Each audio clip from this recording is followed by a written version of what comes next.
كان في أسطورة يونانية قديمة بتقول إن في حوريات بحر بيفضلوا يغنوا بصوت جذاب جدا يغوي كل البحارة ويخليهم تحت تأثير الحوريات دول لغاية ما يقعوا في البحر ويموتوا. الناس كانت بتشوف بقى الطفلة اليتيمة نورما جين أو مارلين مونرو بعد كده بالشكل ده، حطوها في قالب أشهر ممثلة إغراء. النهاردة بقى في قصة إنسان نتكلم عن مارلين مونرو. قبل ما نبدأ يا ريت ما تنسوش تعملوا سبسكرايب للقناة وتفعلوا جرس الإشعارات عشان يوصلكوا كل جديد، وتعملوا لنا لايك للفيديو علشان ده بيشجعنا إن احنا نكمل. اكتبوا لنا تعليق تحت عن رأيكم في الحلقة والحلقات اللي عايزين نعمل عنها. يلا بينا. 1 يونيو 1926 تتولد بنت اسمها نورما جين لأم كانت شغالة في عالم صناعة الأفلام في هوليوود في لوس أنجلوس في أمريكا. علشان كده كانت الأم دايما مشغولة عشان تجيب فلوس لبنتها، وكانت بتخلي نورما جين تبات عند الجيران. وبعد كده كان في 2 إنجليز، واحد ومراته كانوا فقراء، فأم نورما جين خلتهم يربوا بنتها وهي كانت هتصرف عليهم وهكذا على بنتها. بس الأم دي عيلتها كان عندهم أمراض عقلية، وبسبب الضغط اللي تعرضت ليه الأم بدأ يظهر بشكل مفرط وكبير جدا مرض الفصام عندها. ويقال إن هي حاولت تقتل بنتها نورما جين لأنها كانت شايفة إن هي السبب اللي خلى أبو نورما جين اللي هو حبيبها يسيبها علشان هي خلفت. على طول راحت على مصحة أمراض عقلية، لأن في الوقت ده ما كانش المرض ده ليه علاج أو الدكاترة بيقدروا يتعاملوا معاه زي دلوقتي بالأدوية. صاحبة أمها واحدة اسمها جراس طلبت إن هي تكون مسؤولة عن نورما جين، لأن أمها طبعا في المصحة العقلية وما عندهاش القدرة العقلية إن هي تربي نورما جين. وبالرغم إن هي كانت مفلسة تقريبا وكانوا بيقفوا في الطوابير الإعانة بتاعة الفقراء علشان ياخدوا الأكل، بس كانت جراس كانت دايما بتشجع نورما جين وبتحاول إن هي تطمنها. بس لما لقت ان هي مش هتقدر تصرف على نورما جين ونورما جين هتعاني معاها، ودتها على دار ايتام بس هي اللي كانت وصية عليها وتروح ل 12 عيلة بالتبني. كانت جراس دايما بتروح لها ومش سايباها ابدا. كان كل عيلة لما يحصل مثلا مشكلة او لما يزهقوا من نورما على طول يودوها لدار الايتام، ومن دار الايتام ينقلوها تاني لعيلة تانية وهكذا لغاية ما تمت 12 عيلة بالتبني. علشان كده نورما جين كان نفسها تحس بالانتماء لعيلة، تحس بالامان والحب. بس طبعا مفيش كل الكلام ده غير وهي عندها 9 سنين كانت موجودة عند عيلة صاحبة اوتيل صغير. في الاوتيل ده بقى كان في نزيل. اول ما شاف مارلين مونرو او اللي هي نورما اللي هي الطفلة الصغيرة، في يوم من الايام حبسها في الاوضة بتاعته وحاول ان هو يغتصبها، ولما راحت تحكي لابوها وامها بالتبني كدبوها. وكان في عيلة تانية كانت فقيرة جدا لدرجة ان هما كانوا بيحسبوا المية بالنقطة. وصل بيهم الحال ان هما بيملوا البانيو مرة واحدة كل يوم سبت، وكل العيلة بتستحمى في البانيو ده. وكانت نورما جين كانت اخر واحدة بتستحمى وكانت بتقرف جدا. بس في اواخر ايام التشرد ده كان في عيلة كويسة بس برضو كانت فقيرة. كان نورما جين عندها 11 سنة بس كانت كبيرة على سنها بالشكل المظهري ده. كان في واحد بقى كان معجب بيها، فقال لها احنا عايزين نروح البحر ونتفسح هناك. راحت اخدت هدوم اختها بالتبني، هدوم السباحة يعني، وراحت على طول على الشط. واول ما قلعت الهدوم علشان تبقى بالمايو بتاع الشط كل الناس انبهروا بجمالها. من ساعتها حست ان هي بقت جميلة، حست وفكرت وعرفت ان هي جميلة مش زي ما هي محبوسة في الهدوم بتاعة الملجأ اللي لونها ازرق، اللي هي طبعا ما كانش عندها اي حاجة غيرها، هو فستان واحد وجيبة واحدة وعندها بلوزة واحدة بس. وفكرت في كلام صاحبة أمها جراس، قالت لها لما تكبري هتكوني جميلة جدا وهتكوني مشهورة. علشان تهرب من حياة التشرد دي اقترحت عليها جراس إن هي لازم تتجوز علشان تبقى خارج دار الأيتام ويبقى ليها مؤسسة اللي هي مؤسسة الجواز وتبقى مسؤولة من راجل. وفعلا تتجوز مارلين مونرو من واحد اسمه جيمس. وقتها ده كان أول جواز ليها وهي كان عندها 16 سنة، وده كان في سنة 1942.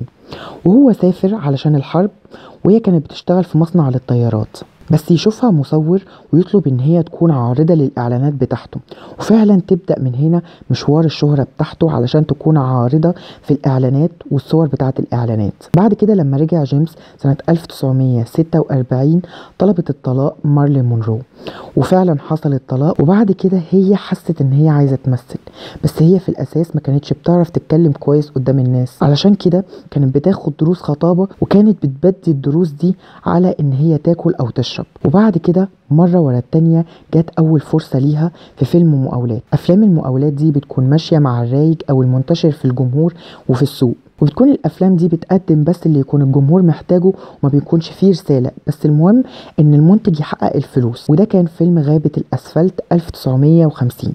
بعد كده عملت اول دور ليها بشكل كويس كان في فيلم كل شيء عن حواء. وبعد كده في سنة 1953 عملت فيلم نياجرا.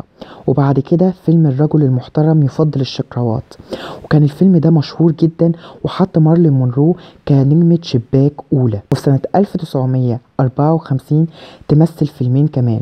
وكمان كانت دايما بتروح على كورسات تمثيل بعد ما بتخلص المشاهد بتاعتها علشان تتعلم أكتر وأكتر وتبقى نجمة زي ما هي عايزة. وبدأ هنا نجم مارلين مونرو يطلع في عالم هوليوود. في بداية مشوارها كانت هي اسمها زي ما عرفنا نورما جين، بس قررت ان هي يكون اسمها مارلين وتاخد اسم امها مونرو، لان هي كانت عارفة ان امها كانت بتنتسب للرئيس الامريكي مونرو، وده كان خامس رئيس امريكي في الولايات المتحدة الامريكية. علشان كده سمت نفسها مارلين مونرو علشان تموت نورما جين وتبتدي حياة جديدة باسم مارلين مونرو من الفقر لحياة النجومية والشهرة. بعد كده تتجوز مرة تانية من جو ديماجيو، ده كان رياضي مشهور جدا.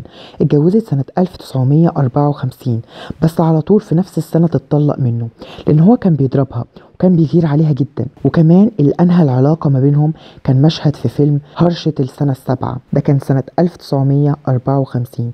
المشهد ده اتكرر 13 مرة والفستان بتاع مارلين مونرو عمال يطير. لما رجع ضربها وراحت تاني يوم التصوير وهي حاطة كمية مكياج مهولة جدا علشان تخبي اثار الضرب. بعد كده طلبت الطلاق وفعلا تتطلق في نوفمبر 1954 علشان بس يكون الجواز تم 8 شهور بس. فضلت مارلين بتحاول ان هي تعافر في الدنيا على اللي بيحصل لها ده، كانت دايما بتروح ورش تمثيل كتيرة جدا علشان تنمي موهبتها في التمثيل. وفي ورشة منهم تقابل واحد اسمه آرثر ميلر، كان كاتب مشهور كبير جدا في امريكا، وتتجوزوا. بالرغم فرق العمر الكبير جدا بس مارلين حست ان هو زي العوض ليها عن ابوها اللي ما تعرفوش، اللي كان نفسها بس تشوفه. وده كان يحصل سنة 1956 وتم الجواز. حملت بعد كده مارلين مونرو اكتر من مرة بس يحصل لها اجهاض فتحزن اكتر، لان هي كانت مقسومة نصين، نص ان هي عايزة تخلف وتبقى ام، والنص التاني مش عايزة طفل يجي ويعيش زي ما هي عاشت. بعد الخلافات كتيرة جدا تتطلق من حبيبها الحقيقي اللي كان بتحبه جدا آرثر ميلر، اللي حست معاه بالامان.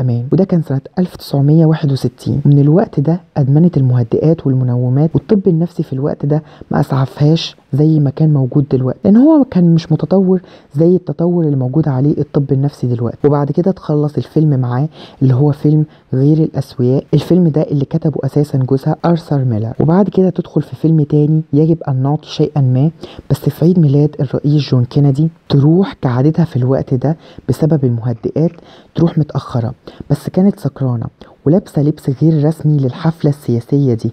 كان فستان ضيق جدا عليها وباللون جلدها، وغنت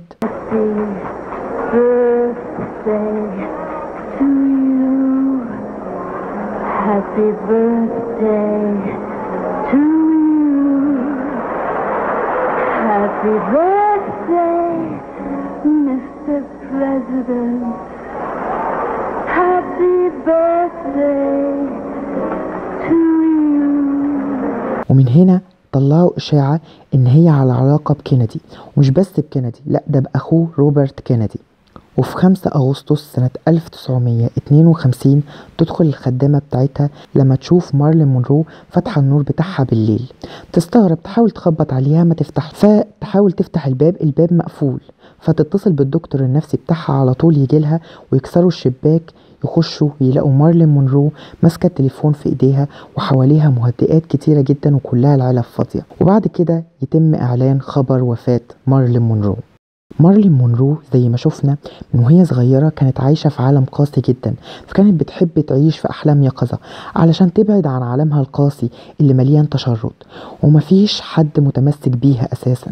علشان كده حبت التمثيل، خيال بتعيش جواه وبتهرب بيه من الواقع ومن حياتها ومن وجعها اللي هي مش قادرة تتقبله أو حتى تواجهه. حتى نجمة الإغراء الأولى عالميا علشان تعوض شكلها وهي صغيرة وهي ما عندهاش غير هدوم الملجأ الزرقاء بس، وأصحابها في المدرسة كانوا عمالين يتنمروا ويضحكوا عليها. وبس خلصت حلقة النهاردة. يا ريت ما تنسوش تعملوا سبسكرايب للقناة وتفعلوا جرس الإشعارات عشان يوصلكوا كل جديد، وتعملوا لنا لايك عشان ده بيدعمنا عشان احنا نكمل. مع السلامة.